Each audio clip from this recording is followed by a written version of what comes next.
ሰላም ተማሪዎች እንዴት ናችሁ? እሸቱ ነኝ የ12ኛ ክፍል የሂሳብ መምህር ከሉሲ ብሪጅ አካዳሚ። Okay, today we are going to learn about linear inequalities into variable, all right? On the previous video we have seen that linear programming on the linear programming, linear inequality in one variable አይተናል። ዛሬ ደግሞ linear programming into variables እናያለን ማለት ነው። ከዛ በፊት ግን እንደተለመደው ዌብሳይታችን lucybridgeacademy.com የገባችሁ የተለያዩ ጥያቄዎችን ታገኛላችሁ፣ አጫጭር ኖቶችን ታገኛላችሁ፣ እንዲሁም ደግሞ ከአምስት ቋንቋዎች በላይ መረዳት የሚያስችላችሁ የራሳችሁ የሆነ ፐርሰናላይዝድ አሲስታንስ ፕላትፎርም ታገኛላችሁ። ስለዚህ አሁኑኑ ሰብስክራይብ ያደረጋችሁ ጆይን ማድረጋችሁን አትርሱ። እንዲሁም ደግሞ ለሌሎች ተማሪዎች በስፋት እንድንዳረስ የቴሌግራም ቻናላችንን ተቀላቀሉ፣ የዩቲዩብ ቻናላችንን ሰብስክራይብ አድርጉ። ታንክ ዩ።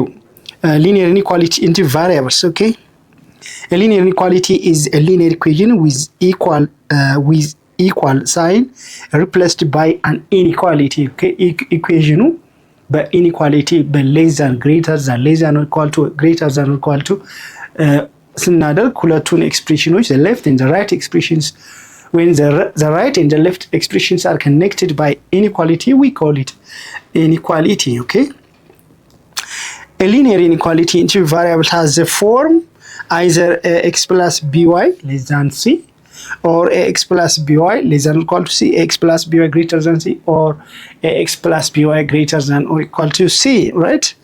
Where a and b are not both zero. Okay, either a or b should be different from zero መሆን አለበት ማለት ነው። Okay, look, determine whether the order pairs is a solution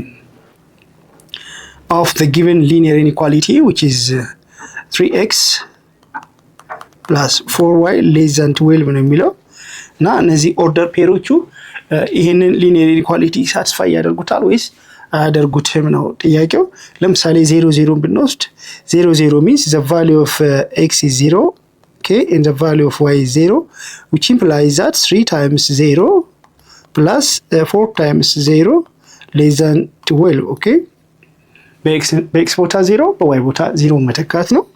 So 3 times 0 0 plus 0 less than what? Less than 12. 0 less than 12, which is what? Which is true, which is always true, which is always true. This is always true. Yes, that means 0 0 satisfies the given linear inequality into variable. Okay, ይሄ point 0 0 ይሄን linear inequality satisfy ያደርጋል ማለት ነው።